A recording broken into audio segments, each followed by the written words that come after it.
103. Les orties. Yann Marguet.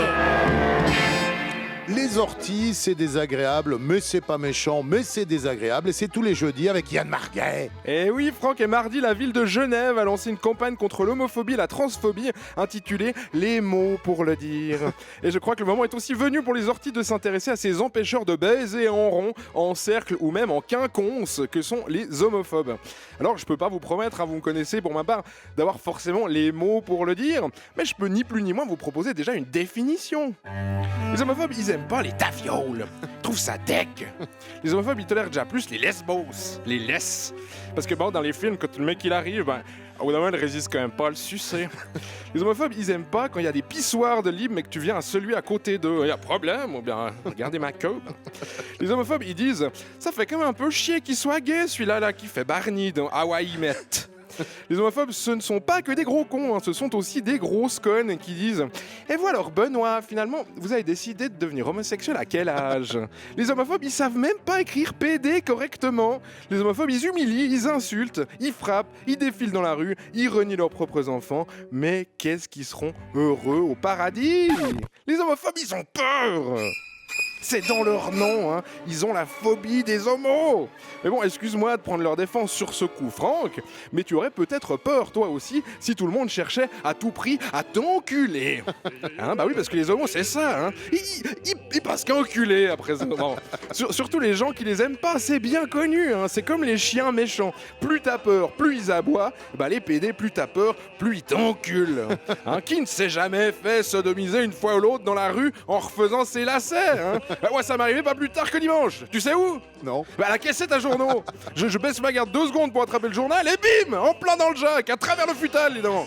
Caissette surveillée, mon cul, Bon alors partant de là, ça explique plein de trucs. Ça explique pourquoi notamment les homophobes éprouvent ce besoin quasi vital de bien faire comprendre le plus vite possible à toute l'assemblée qu'ils ne mangent pas de ce pain-là, pour tenter de minimiser les risques. À l'aide de diverses techniques savamment élaborées. Tiens, demande-moi si je trouve beau Brad Pitt par exemple. Tu le trouves beau, Brad Pitt? Je sais pas, je suis pas pédé. Tu vois? Ou imaginons qu'on est au cinéma et qu'un sale réalisateur gauchiste fasse soudain apparaître dans son film une scène de baiser entre 2 hommes. Eh bien, l'homophobe averti se fendra d'un subtil dégueulasse. Et voilà, la salle est prévenue, l'homosexuel qui rampait déjà sous les sièges, prêt à percer le velours de celui de l'homophobe de sa verge affûtée, rebrousse chemin, il est surveillé.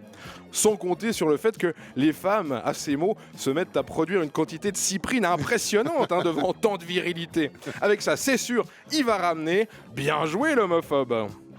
Bon alors là, on est dans l'homophobe bien lourd, dans l'homophobe de Montet. Mais attention, il y a plein de façons d'être homophobe. C'est ça qui est beau dans l'homophobie, c'est que c'est un camailleux de plein de styles. Come on DJ, spin that shit.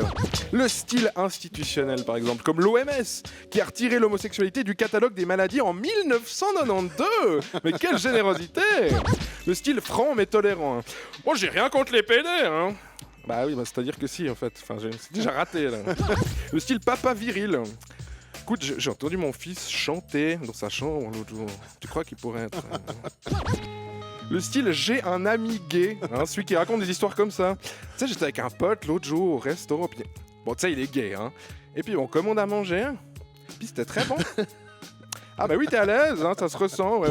Et puis bien même notre style à nous, Franck, celui du gros con, Mais... De voir une paire de meules, ça te fait rien? Ça te fait vraiment rien? Eh ben non, ça lui fait rien à David de voir une paire de meules. Et puis Cindy, les films de Ryan Gosling, ça lui fait rien non plus. Et Samuel et Sylvain, ils ont envie d'avoir un gosse. Et Claudia, elle se sentirait mieux dans sa peau si elle s'appelait Claude. Quoi qu'elle ferait quand même mieux de chercher un autre prénom. Et Roberto, il a beau aimer les filles et les garçons, crois-le ou pas, mais il veut pas voir ton cul. Il veut juste que tu lâches le sien. Alors à la semaine prochaine. Fatigués de souffrir leur long réquisitoire, ayant en vain cherché d'autres échappatoires, je vais aller me faire enculer. Couleur